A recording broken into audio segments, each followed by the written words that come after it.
오늘 7월 10일 목요일 하나님 나라의 큐티 함께 하도록 하겠습니다. 먼저 찬송가 336장 환난과 핍박 중에도, 찬송가 336장 환난과 핍박 중에도 찬송 가사로 주님께 찬양 드리겠습니다. 환난과 핍박 중에도 성도는 신앙 지켰네. 이 신앙 생각할 때에 기쁨이 충만하도다. 성도의 신앙 따라서 죽도록 충성하겠네. 옥중에 매인 성도나 양심은 자유 얻었네. 우리도 고난받으면 죽어도 영광 되도다. 성도의 신앙 따라서 죽도록 충성하겠네. 성도의 신앙 본받아 원수도 사랑하겠네. 인자한 언어 행실로 이 신앙 전파하리라. 성도의 신앙 따라서 죽도록 충성하겠네. 아멘. 오랫동안 많이 부른 찬송이죠. 환난과 핍박 중에도 성도는 신앙 지켰네. 젊은 날에 이 찬양을 부르면서 가슴에 와닿지 않는 부분이 좀 있었습니다. 나는 그렇게 환난 중에 있지도 않고, 나는 그렇게 핍박 중에 있지도 않은데, 그 가운데 살았던 성도들의 신앙을 지킨다는 게 이렇게 가슴에 와닿지를 않았어요. 그런데 살다 보니까 그 오래전 신앙인들이 겪었던 그런 환난과 핍박은 아니지만, 그래도 예수 잘 믿고 주님의 가르침을 따라서 살려고 조금씩 몸부림을 치고 살다 보니까 감당하기 어려운, 때로 힘든 그런 환난과 핍박 같은 그런 공감들이 생기기도 하더라고요. 아마도 예수 믿고 살아가는 우리들의 삶 가운데 그런 고백이 있는 것 같아요. 그런데도 성도들은 그 신앙을 지켰다라고 이렇게 말을 합니다. 근데 이 모든 것의 마지막을 어떻게 고백하고 끝나냐면 죽도록 충성하겠네, 이렇게 말을 해요. 죽도록 충성하겠네. 정말 그들은, 신앙의 선배들은 예수 믿는 것 때문에, 그 올바른 신앙을 지키는 것 때문에 순교의 자리까지 간 이들도 있었죠. 아직도 그런 이들이 있다고 생각을 합니다. 그러나 우리의 삶 가운데 내 자신을 돌아보면 당장 내 목숨이 위태로운 그런 신앙은 아니지만, 충성한다는 것은 정말 내 모습이 죽어야 되는구나, 그 정도가 되어야 충성할 수 있구나, 그런 마음을 좀 갖게 되었어요. 그래서 충성은 쉽게 열심히 하는 것이 아니라 죽음과 같은 때로 그런 곤고함과 어려움이 있는 것이다. 그리고 나의 생에 닿을 때까지 하는 것이 충성이다. 그렇게 좀 마음에 와닿았습니다. 오늘 하루를 살아가신 여러분도 하나님 안에서 충성하시고 그 신앙의 기쁨을 누리는 저 여러분의 삶이 되었으면 좋겠습니다. 기도하겠습니다. 사랑하는 주님, 환난과 핍박 중에도 신앙을 지킨 성도들을 생각할 때 지금 나의 작은 곤고함과 어려움은 너무나 작게만 느껴집니다. 하지만 그 속에서도 아픔이 있고 슬픔이 있습니다. 잘 이기게 도와주시고 죽도록 충성함으로 하나님께 영광이 되고, 우리의 삶 가운데서도 주님이 함께 하시는 그 귀한 믿음을 체험하고 느끼고 동행하는 하루가 되도록 주께서 함께하여 주시옵소서. 우리 주님 예수님 이름으로 기도드립니다. 아멘. 오늘 하나님 말씀은 고린도전서 4장 1절로 13절까지의 말씀입니다. 고린도전서 4장 1절로 13절까지의 말씀을 읽도록 하겠습니다. 사람은 이와 같이 우리를 그리스도의 일꾼이요 하나님의 비밀을 맡은 관리인으로 보아야 합니다. 이런 경우에 관리인에게 요구하는 것은 신실성입니다. 내가 여러분에게서 심판을 받든지 세상 법정에서 심판을 받든지 나에게는 조금도 문제가 되지 않습니다. 그뿐만 아니라 나도 나 자신을 심판하지 않습니다. 나는 양심에 거리끼는 것이 없습니다. 그러나 이런 일로 내가 의롭게 된 것은 아닙니다. 나를 심판하시는 분은 주님이십니다. 그러므로 여러분은 주님께서 오실 때까지는 아무것도 미리 심판하지 마십시오. 주님께서는 어둠 속에 감추인 것들을 환히 나타내시며 마음속의 생각을 드러내실 것입니다. 그때 사람마다 하나님으로부터 칭찬을 받을 것입니다. 형제 자매 여러분, 나는 여러분을 위하여 이 모든 일을 나와 아볼로에게 적용하여 설명하였습니다. 그것은 기록된 말씀의 범위를 벗어나지 말라는 격언의 뜻을 여러분이 우리에게서 배워서 어느 한 편을 편들어 다른 편을 얕보면서 뽐내지 않도록 하려는 것입니다. 누가 그대를 별다르게 보아줍니까? 그대가 가지고 있는 것 가운데서 받아서 가지지 않은 것이 무엇이 있습니까? 모두가 받은 것이라면 왜 받지 않은 것처럼 자랑합니까? 여러분은 벌써 배가 불렀습니다. 벌써 부자가 되었습니다. 우리를 제쳐놓고 왕이나 된 듯이 행세하였습니다. 여러분이 진정 왕처럼 되었으면 좋겠습니다. 그렇게 하여 우리도 여러분과 함께 왕 노릇하게 되면 좋겠습니다. 내가 생각하기에 하나님께서는 사도들인 우리를 마치 사형수처럼 세상에서 가장 보잘것없는 사람들로 내놓으셨습니다. 우리는 세계와 천사들과 사람들에게 구경거리가 된 것입니다. 우리는 그리스도 때문에 어리석은 사람이 되었지만 여러분은 그리스도 안에서 지혜 있는 사람이 되었습니다. 우리는 약하나 여러분은 강합니다. 여러분은 영광을 누리고 있으나 우리는 천대를 받고 있습니다. 우리는 바로 이 시각까지도 줄이고 목마르고 헐벗고 얻어맞고 정처 없이 떠돌아다닙니다. 우리는 우리 손으로 일을 하면서 고된 노동을 합니다. 우리는 욕을 먹으면 도리어 축복하여 주고 박해를 받으면 참고 비방을 받으면 좋은 말로 응답합니다. 우리는 이 세상의 쓰레기처럼 되고 이제까지 만물의 찌꺼기처럼 되었습니다. 아멘. 우리가 어제 말씀을 통해서 어리석은 자가 되라는 또 그 말씀을 들었습니다. 고린도 교회 사람들은 받은 은사도 많고 신앙의 체험도 있습니다. 뜨거움도 있었고 나름 세상의 지혜도 있었어요. 그러다 보니까 그 받은 은혜와 지혜들로 하나님께 영광이 되고 사람을 섬기는 일을 쓰면 참 좋을 법 했을 터인데 그렇지 않았어요. 그들은 자기가 가진 신앙이 자기의 자랑이 되었고요. 자기가 가진 경험들이 모든 것의 완전한 기준이 되어버렸습니다. 그래서 그들은 사람들을 판단하고 자기끼리 모이고 심지어는 사도들까지도 판단하면서 살아갔습니다. 그래서 오히려 그들은 지혜롭다 가장 어리석은 자가 되었죠. 그래서 바울은 사람들에게 어리석은 자가 되라. 그리스도를 본받고 그리스도를 중심으로 살라. 이제 그렇게 가르쳤습니다.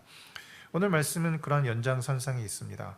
이제 그 어리석은 삶을 살아가는 사도들의 모습은 어떠한지, 그리고 이제 지혜롭다 하나 실상은 어리석은 삶을 살아가는 그 고린도 교인들의 삶이 어떠한지를 에둘러서 그리고 분명하게 표현을 합니다. 말씀의 제목은 진정한 왕 노릇이다라고 되어 있어요. 왜냐하면 고린도 사람들이 진짜 왕처럼 생각하고 살아간다는 거예요. 자기가 모든 것을 다 이룬 거라고 생각하고 나는 완전하다 그렇게 생각을 한 것이에요. 어떻게 그럴 수 있는가 생각하겠지만 우리가 살아가는 삶을 돌이켜보면요, 우리는 우리가 생각한 것들 또 내가 배운 것들 나의 경험들 거기에 더 얹어서 신앙의 체험이 있게 되면 내 안에 내가 모든 것을 판단하는 판사가 되고 검사가 되고 경찰이 되고 왕이 되기도 합니다. 다 내가 잘해서 이룬 것이다 생각을 하는 것이죠. 더해서는 나는 이미 풍족하고 완전하다 이제 이 생각을 하게 됩니다. 그래서 바울이 말합니다. 8절 말씀에 여러분은 벌써 배가 불렀고 부자가 되었고 왕이나 된 듯이 행세합니다 라고 이야기해요. 그러면서 이제 이야기합니다. 난 여러분이 진짜 왕처럼 진정한 왕처럼 되었으면 좋겠습니다. 그 이야기를 해요. 약간은 비꼬듯이 말을 하는 것이기도 하지만 진정한 왕 대신 예수 그리스도처럼 진짜 그렇게 살았으면 좋겠습니다. 이제 그런 마음을 표현한 것이죠. 바울은 고린도 성도들의 교만함과 이런 세속적인 모습을 훈계합니다. 이들은 너무나 쉽게 판단했고 자기를 자랑하고 자기가 무엇을 다 이룬 것처럼 생각했죠. 사도들은 연약한 사람들이었습니다. 그러나 그들은 주님의 말씀으로 온전히 살아가려고 노력하는 사람이었고 그 말씀 안에 살아가는 사람들이었죠. 그런데 고린도 성도들은 자기들의 교만함으로 이런 사도들까지도 이제 판단을 합니다. 바울은 그들의 판단이 틀렸다라고 말합니다. 그러면서 사도가 무엇인가? 사도인 자신들은 어떤 마음가짐으로 살아가는가를 이제 성도들에게 이제 이야기를 해요. 사도는 주님의 일꾼이요 비밀을 맡은 관리인이다. 이렇게 말을 해요. 주님께서 귀한 복음의 비밀을, 하나님 나라의 비밀을 그 제자들에게, 사도들에게 주셨다는 것이죠. 그것은 내 것이 아닙니다. 사도들의 것이 아니라, 바울의 것이 아니라 주님의 것이에요. 그래서 그들은 그것을 잘 관리하는, 보물창고를 관리하는 그런 관리인 것 같다 이제 이야기를 해요. 그럼 보물창고를 관리하는 관리인에게 필요한 덕목은 무엇이겠습니까? 바로 신실함이죠. 주님께 대한, 나의 주님에 대한 신실한 삶. 그래서 사도 바울은 자신들은 신실한 삶을 살려고 노력한다. 그렇게 이제 이야기를 해요. 2절 말씀이죠. 이런 경우에 관리인에게 요구하는 것은 신실성입니다. 그런데 고린도 교인들이 사도들과 바울에 대해서도 당신은 뭐가 부족해, 뭐가 부족해, 뭐가 잘못됐어, 이런 딴지를 거는 것이죠. 그러니 바울이 말합니다. 나는 떳떳합니다. 나는 세상 법정에 세워도 떳떳하고 그 누구가 앞에서도 내가 때로 부족함이 있고 연약함이 있겠지만 나는 떳떳합니다. 그리고 나는 내 스스로에게도 분명히 떳떳합니다 라고 말을 해요. 그러면서 나를 심판하실 분이 있다면 그것은 오직 주님뿐입니다 라고 4절에 말을 하고 있습니다. 그러니 내가 내 양심의 고백으로도 또 사람들에게도 그 누구에게도 내 자신을 다 내어놓을 수 있을 만큼 나는 떳떳합니다 라고 이야기를 하는 것이죠. 그러면서 이제 고린도 교인들에게 말을 합니다. 아무것도 미리 심판하지 마십시오. 이 고린도 교인들은 참 마음속에 재판관이 되어서 사람들을 자주 심판을 했어요. 물론 우리도 마음속에 판단을 할 수가 있습니다. 판단을 하지 않고 어떻게 살아가겠습니까? 근데 판단과 심판은 조금 다릅니다. 물론 이제 복음서에서도 이 두 가지를 병용해서 사용하기도 하지만, 판단이라는 것은 어떤 상황을 내가 알고 인지하는 것이죠. 그러니까 판단을 안 한다는 건 있을 수가 없어요. 하지만 심판이라는 것은 무엇이냐? 그 모든 것에 결정을 내리는 겁니다. 더 이상의 변화는 없어요. 그 모든 상황의 잘잘못을 내가 판단하고 이것이 맞아, 땅땅땅, 내가 마음의 법관이 되어서 모든 것을 끝내는 거예요. 그러니 바울이 지금 뭐라고 말하냐면 아무것도 미리 심판하지 마십시오라고 말합니다. 결론을 내지 말라는 거예요. 사람의 잘잘못에 대해서, 여러분이 생각하고 있는 옳고 그름에 대해서 마지막까지 가지는 마십시오. 그 이유가 무엇이냐면 굉장히 실제적입니다. 5절 말씀 이렇게 말해요. 주님께서는 어둠 속에 감추인 것들을 환히 나타내시며 마음속의 생각을 드러내실 것입니다 라고 말해요. 우리는 다 알 수 없다는 거예요. 많은 것들이 어둠 속에 감춰져 있고 비밀처럼 드려져 있다는 것이죠. 그리고 사람들의 마음도 우리가 다 들여다볼 수 없다고 말합니다. 그러니 내가 모든 것을 다 안다고 생각하겠지만 보이지 않는 진실들이 있고 아픔들이 있고 감춰진 것들이 있다는 거죠. 그러니 우리는 우리의 판단과 생각에 대해서 그것을 곰곰이 생각하고 들여다보고 사고해야 될 것이 분명합니다. 그러나 그것을 너무 온전한 것으로, 완전한 것으로 자기 스스로를 기만하면서 그렇게 확정적으로 판단하는 것은 옳지 않다. 바울은 이야기를 해요. 이것은 단지 그리스도인만이 아니라 이 세상을 살아가는 모든 사람들이 받아들일 만한 태도가 아닌가 생각합니다. 많은 정보가 있고 많은 사람들과 부딪히며 살다 보니까 우리는 날마다 많은 것들을 판단하고 심판합니다. 그러나 쉽게 말하고 쉽게 심판하고 그 결론에 대해서 우리는 다시 확인하지 않을 때가 많이 있죠. 그럼 우리들에게 바울은 이야기합니다. 모든 것은 어둠 속에 감춰져 있으니 심판하지 말라. 주님이 오실 때까지 심판하지 말라. 그런 이야기를 합니다. 그렇게 함으로써 이제 고린도 성도들의 그런 잘못된 모습을 이제 짚어준 것이었죠. 그럼 이렇게 신실하게 살아가는, 또 좋은 말씀을 주는 바울과 이 사도들에 대해서 고린도 교인들이 좀 인정을 하고 같이 따르면 좋겠는데요. 실상은 그렇지 않았습니다. 성경 속의 하나님 나라 본문, 오늘 큐티 본문에 보니 이렇게 쓰여 있어요. 이 사실을 알아보는 사람은 바울과 그의 섬김을 더욱 특별히 여기게 될 것입니다. 그런데 안타깝게도 고린도 교회의 전반적인 분위기는 정반대였습니다. 바울이 순전하게 섬기고 신실하게 그리스도를 따르고 성도를 사랑하지만 고린도 교인들은 그것을 알지 못했다라는 거예요. 얼마나 비극적인 현실입니까? 좋은 목회자가 있고 좋은 섬김이 있는데 성도들은 그것을 알지 못하는 비극적인 상황, 고린도 교회의 비극입니다.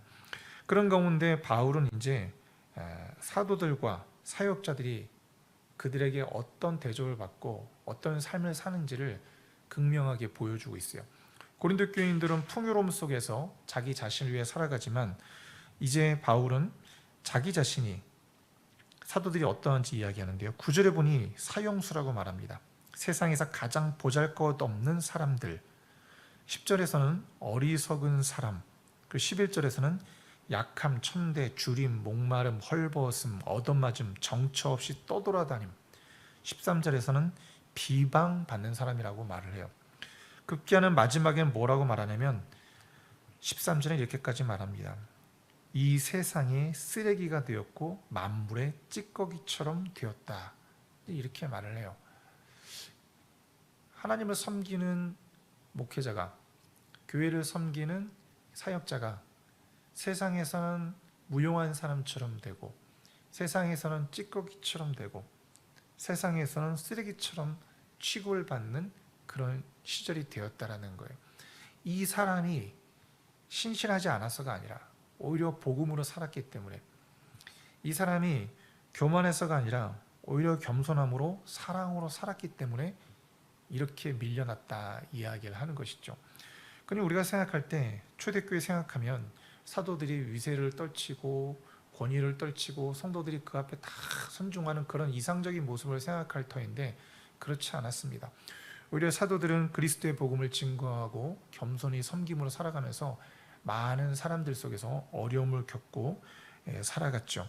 하지만 고린도 교인들은 그것과 상관없이 자기들의 욕심을 갖고 교회에서 그 욕심을 채우는 삶을 살았습니다. 6절에 보니까요, 사람 중심으로 파당을 만들고요, 7, 8절에 보니 내가 다 했어, 나는 이제 완벽해, 나는 왕 같은 사람이야, 그런 식으로 살았다는 것이죠. 하지만 바울은 이야기합니다. 우리의 삶 가운데 그런 많은 것이 있지만 우리는 진정한 왕 대신 예수 그리스도를 섬기며 살아야 된다 이야기를 하고 있어요. 그래서 오늘 말씀은 참 비극적인 고린도 교회의 현실을 드러냅니다. 좀 희망적인 말씀이 별로 없어요. 마치 몸이 아파서 병원에 실려갔는데 CT 촬영을 하고 많은 것을 검사했는데 내 몸에 아픈 것들만 있다, 그것을 본 듯한 그런 느낌이에요. 교회를 진단하는 하나님의 말씀이었습니다. 2000년 전에 고린도 교회의 모습을 드러낸 것이지만 오늘날 우리 자신의 모습은 아닌지, 우리들이 살아가는 세상의 모습은 아닌가 다시 한번 돌아보게 됩니다. 오늘 말씀 가운데 그럼에도 우리가 붙잡고 살아가야 될 신앙의 덕목이 있다면 저는 이 신실함이 아닌가 생각이 됩니다. 2절에 보니 이렇게 말합니다. 이런 경우에 관리인에게 요구되는 것은 신실성입니다. 이렇게 말을 해요. 하나님 나라 살기 기도에 이렇게 말을 하고 있습니다. 신실함이란 순간이 아니라 인생 전체를 관통하는 삶의 태도이다. 이렇게 말을 해요. 아까 우리가 찬양했을 때 환난과 핍박 중에도 성도는 신앙 지켰네 라고 말하면서 마지막에는 죽도록 충성하겠네 라고 말합니다. 신실함은 평생을 걸쳐 일어나가는 삶의 마지막 열매입니다. 순간순간 대하는 삶의 순간들이 쌓여서 하나님 앞에서 인정받는 신실한 종이다, 충성된 종이라 인정받는 삶의 마지막 열매인 것이죠.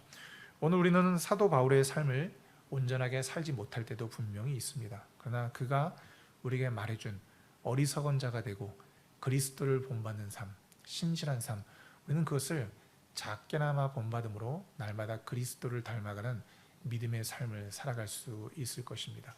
고린도 교인들이 처했던 그런 교만함의 함정이 아니라 사도 바울처럼 신실하게 주님을 믿고 따랐던 그런 귀한 삶이 오늘 하루 가운데 저와 여러분의 삶 가운데 가득하시길 주님의 이름으로 축원합니다.